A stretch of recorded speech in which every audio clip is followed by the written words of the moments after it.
Bueno, compañeros, nuestra exposición trata acerca de los engranes cónicos rectos.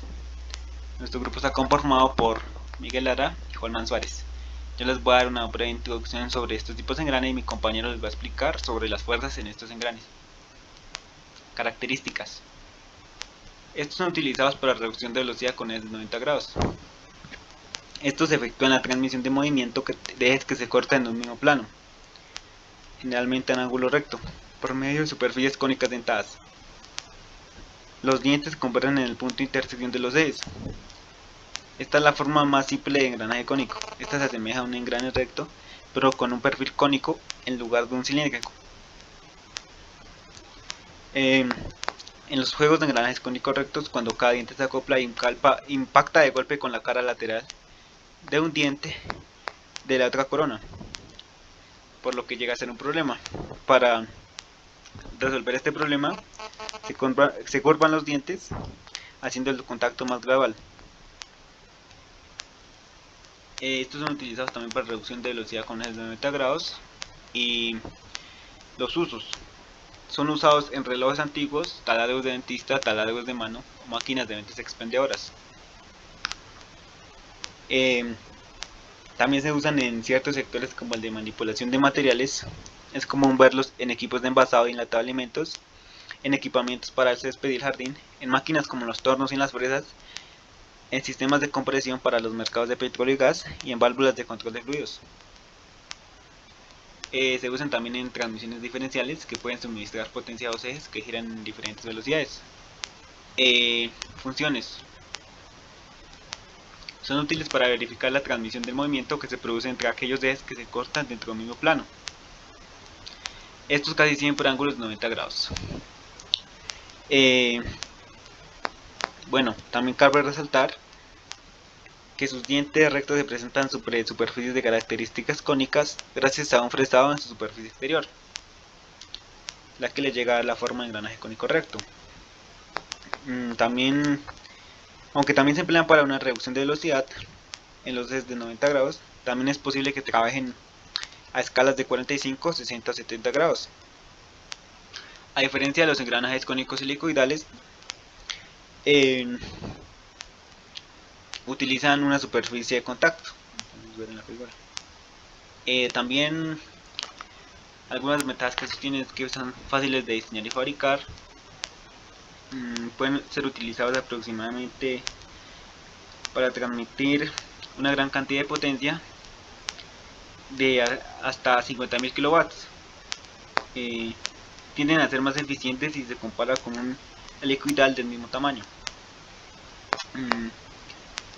También tiene una buena relación de velocidad constante y estable, no produce un empuje axial debido a que sus ejes están de forma paralela. Ahora voy a hablar sobre las desventajas. Estos pueden producir vibraciones, manejan una baja velocidad, su resistencia es muy baja. También son muy ruidosos al no tener buena lubricación o al ser operados en altas velocidades. Bueno, ahora les voy a explicar sobre las fórmulas constructivas para el diseño de este tipo de engranes, la cual el número de dientes está definido por Z o por N, el ángulo del centro como alfa, la longitud del diente como L, el diámetro primitivo como el módulo, o sea M mayúscula, por el número de dientes, el diámetro exterior mayor como el diámetro primitivo, más 2 por el módulo por el coseno ángulo, la altura del diente como 2.167 por M, el diámetro exterior menor como diámetro primitivo sobre el número de dientes, el diámetro interior mayor como el diámetro primitivo menos 2.314 por el módulo por el coseno ángulo. Bueno, ahora les voy a explicar un breve ejemplo en el cual nos piden calcular todos los elementos necesarios para maquinar un engranaje cónico métrico de dientes rectos con módulo 2.5 de 24 dientes de un ángulo de 45 grados y una longitud del diente de 14 milímetros, o sea L. Podemos ver acá, número 24 dientes, un módulo de 2.5. G se define como una generatriz. El diámetro exterior menor, como podemos ver, el ángulo del centro, podemos ver aquí, y estos otros dos ángulos que vamos a explicar posteriormente, el diámetro interior mayor, el diámetro exterior mayor, diámetro primitivo, que es el que se gira todo. Estas son las proyecciones de estas longitudes en las cuales calculan estos ángulos, estos módulos que se definen como B y como B', la longitud del diente. Bueno, vamos a realizar el ejemplo. Primero vamos a calcular el diámetro primitivo, definido como dijimos por el módulo por el número de dientes. En este caso el número de dientes se definió como n. Esto nos da un total de 60 milímetros. El diámetro exterior mayor definido como DEM es igual a diámetro primitivo más 2 por m, o sea el módulo por el coseno del ángulo, lo cual nos da un total de 63.5335 milímetros. El diámetro interior mayor, o DIM, que es igual al diámetro primitivo menos 1.157 por 2 por 2.5, o sea el módulo por el coseno del ángulo al centro, lo cual nos da un total de 55.99 milímetros aproximadamente.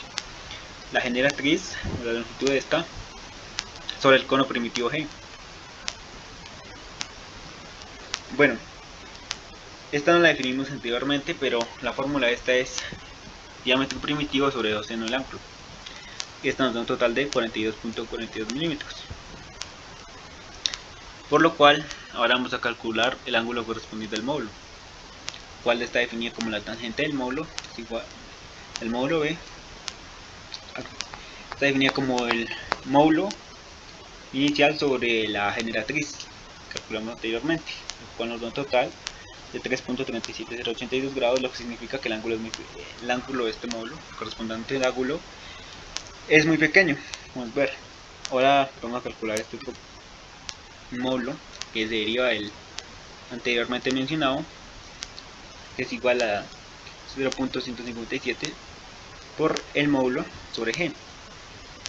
Cabe resaltar que siempre este ángulo correspondiente al fondo del juego dentado tiene que ser mayor que el ángulo correspondiente al módulo anteriormente escrito. Este nos da un total de 0.529 grados. Entonces está bien hecho el perfil del diente. Ahora el ángulo de inclinación del divisor, el cual lo podemos ver acá, y es menor que el ángulo del centro. Este nos da un total de 45 menos la suma de estos módulos, ángulos correspondientes a estos módulos, lo cual nos da un total de 41.118 grados. Ahora el semiángulo en el cono exterior definido por delta es igual a alfa, ángulo al centro, más beta, módulo anteriormente escrito, lo cual nos da un total de 48.37082 grados. Esta h, que es el ángulo del diente en el diámetro exterior, escrito acá en la fórmula, nos da como la fórmula 2.667 por el módulo, lo que nos da un total de 5.417 milímetros. Diámetro exterior menor, definido como D, es igual al diámetro exterior mayor por la longitud de la generatriz menos la longitud del diente, ¿sí?, sobre la longitud de la generatriz. Bueno, el diámetro exterior mayor lo tenemos calculado anteriormente, 63.5335, la longitud del diente 14 milímetros, la G, la longitud de la generatriz sobre el cono primitivo, es igual a 42.42 milímetros. Teniendo todo eso, nos da que el diámetro exterior menor es igual a 42.56 milímetros. Bueno, el número de dientes imaginarios utilizados para el cortador, eso nos da un total de 33.94, que sería la fórmula que es igual al número de dientes sobre el coseno del ángulo del centro. Bueno, cuando nos da un número decimal, lo que tenemos que hacer es aproximar al siguiente número entero. O sea, aquí en este caso, como es 33.94, lo aproximamos a 34. Estos corresponden a la fresa o al cortador número 5 del módulo 2.5, del módulo que llamamos anteriormente. Este varía dependiendo del tipo de módulo que nos den. Bueno, como podemos ver la solución a cada uno de estos ítems, donde vemos que esta el ejemplo la definía como 0.529 y 3.37, pero en este caso lo hallamos con polar. Análisis de fuerzas en engranes cónicos con dientes rectos. Este análisis consiste en utilizar la carga transmitida o tangencial, que ocurrirá si todas las cargas se concentraran en la mitad del diente, aunque en realidad esta se encuentra en el punto medio y en el extremo mayor del diente. Esta carga, que podemos ver como WT, también se puede calcular a partir de las fórmulas para engranes rectos vistas anteriormente. En esta fórmula podemos ver que WT es igual a T sobre R promedio, donde T es el par de torsión y R promedio es el radio de paso en el punto medio del diente del engrane. Posteriormente, a partir de WT se pueden calcular las componentes radial y axial de las fuerzas resultantes del diente. La fuerza radial o WR es igual a la componente tangencial por la tangente del ángulo φ o el ángulo de presión por el coseno del ángulo de paso del piñón, y WA o la componente axial, que sería igual a WT por la tangente del ángulo de presión por el seno del ángulo de paso del piñón. Otro ángulo que también debemos tener en cuenta es R, el cual es el ángulo de paso de la rueda del engrane. Y para el caso de los trenes de engranes cónicos, la suma entre R y el ángulo de paso del piñón tiene que ser de 90 grados. La carga transmitida.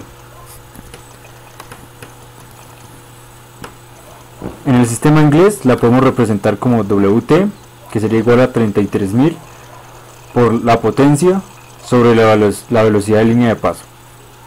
Y en el sistema internacional como WT igual a 60.000 por la potencia sobre pi por dn, donde d es el diámetro del engrane y n es la velocidad en revoluciones por minuto. Velocidad de línea de paso. Para hallar esta velocidad tenemos la siguiente ecuación, donde v es igual a pi por d por n sobre 12, donde d es el diámetro del engrane y n es la velocidad del engrane. Para los ángulos de paso tenemos las ecuaciones siguientes. Tangente del ángulo de paso del piñón es igual al número de dientes del piñón sobre el número de dientes del engrane, y la tangente del ángulo de paso del engrane es igual al número de dientes del engrane sobre el número de dientes del piñón. A continuación realizaremos un ejemplo. El piñón cónico de la figura gira a 600 revoluciones por minuto en el sentido que se indica y transmite 5 caballos de fuerza a la rueda. Las distancias de montaje, la ubicación de todos los cojinetes y los radios de paso promedios del piñón y de la rueda se ilustran en la figura. Por simplicidad, los dientes se sustituyeron por conos de paso. Los cojinetes A y C deben tomar las cargas de empuje y nos piden determinar las fuerzas en los cojinetes del engrane. Aquí realizamos unos diagramas de cuerpo libre y sacamos las componentes en las direcciones I, J, K de las diferentes fuerzas que actúan sobre el engrane y el piñón. Y también realizamos un momento torsor respecto al momento E, el cual por la regla de la mano derecha nos diría que su componente está en J. Para la resolución de este problema, lo primero que debemos hacer es hallar los ángulos de paso del piñón y del engrane. Para el ángulo de paso del piñón, tenemos que tangente inversa de 3/9 es igual a 18.4 grados. Y para el ángulo de paso del engrane, tenemos que tangente inversa de 9 tercios es igual a 71.6 grados. Estos 3 novenos y estos 9 tercios los podemos sacar a partir de esta gráfica, por trigonometría. Por consiguiente tenemos que hallar la velocidad de línea de paso, la cual nos dice que 2 veces pi por el radio del piñón por n sobre 12. Tenemos que 2pi por 1.293 por 600 sobre 12 nos da una velocidad de línea de paso de 406 pies por minuto. Para hallar la carga tangencial, reemplazamos este valor de velocidad y el valor de la potencia en la ecuación que anteriormente describimos, lo cual nos da un valor de 406 libras fuerza. De igual manera reemplazamos la carga radial y la carga axial en las ecuaciones que anteriormente damos. Entonces, para la carga radial tenemos que la carga tangencial por la tangente del ángulo de presión por el coseno del ángulo del engrane es igual a 46.6 libras fuerza. Realizamos el mismo modo de operación para la carga axial, la cual nos da un valor de 140 libras fuerza. Ahora, para hallar los momentos torsores de estas cargas respecto al punto E, tenemos que hallar los vectores de posición de G y de C respecto a D, los cuales tenemos acá. Estos vectores los podemos deducir a partir de esta gráfica.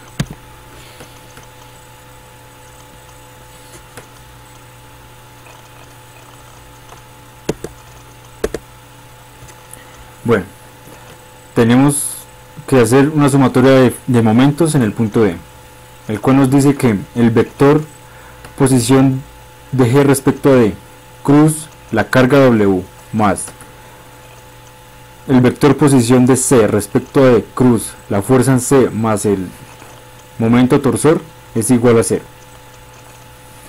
Al realizar las sustituciones pertinentes, tenemos lo siguiente. El vector posición de G respecto a D sería igual a 3.88 en I menos 3.793 en J. Cruz la fuerza W, que es igual a menos 46.6 en I menos 140 en J más 406 en K. Esto lo sumamos con el vector posición de C respecto a D, cruz la fuerza C, que es la que necesitamos hallar, más el momento de T, que dijimos anteriormente que su componente está en J. Todo esto lo igualamos a 0. Al realizar las operaciones en cruz y al tener en cuenta que I cruz I, J cruz J y K cruz K son 0, podemos obtener el siguiente resultado. El momento torsor producido por W será igual a menos 1540 en I, menos 1575 en J, menos 720 en K, más el momento producido por la fuerza C, que sería igual a menos 6.125 de la fuerza C en I, más 6.125 de la fuerza C en K, más el momento torsor en J. Esto igual a 0. Lo siguiente que realizaremos será igualar cada una de las componentes I, J y K a 0, lo cual nos dará un valor de momento torsor en J de 1575 libras fuerza por pulgada, como aquí lo observamos.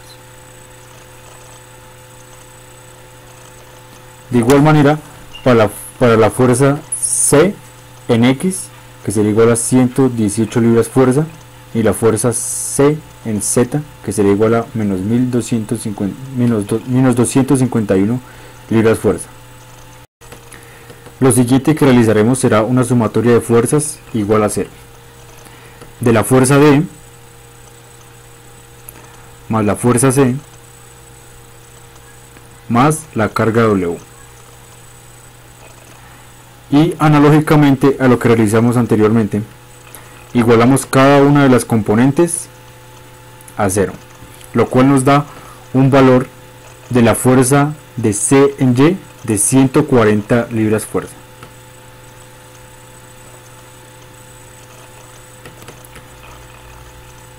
Y una fuerza C total de 118 en I más 140 en J menos 251 en K libras fuerza. Y obtenemos la fuerza D, que sería igual a menos 71.4 en I menos 155 en K libras fuerza. Muchas gracias.